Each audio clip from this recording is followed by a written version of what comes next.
Hey guys, I decided to put together this video because we are getting ready to enter into our hottest months. April has already started off a little hot and then it cooled off. So I'm not sure what May is going to bring, but we all know that June, July, August, September is one of the hottest months here in the South. What I did is I decided to put together a video that will show you some of the skin tints or tinted moisturizers that I use that is a little bit more lightweight versus using foundation. So let me show you what I like to use during the summer. So we're gonna start off with Laura Mercier.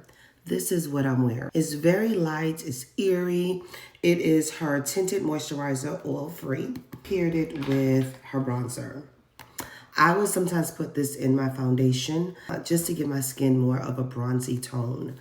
So this is the first one, the Laura Mercier. Second one is going to be Tula. This one has an SPF 30 in it. Another one that I like to go to as well. So check them out. My third one is the one that I used the most last summer. And this is by Danessa Myrick. It's her Yummy Skin Tint. This is not a moisturizer. It is a skin tint. And it's very, very airy and lightweight. And my last, Estee Lauder's Tinted Moisturizer. It has an SPF 45 in it. I already wear sunscreen. There's nothing wrong with adding more sunscreen. And as you can see, this is the one I probably use the most. But when I started getting into the tinted moisturizers, I started off with this one first.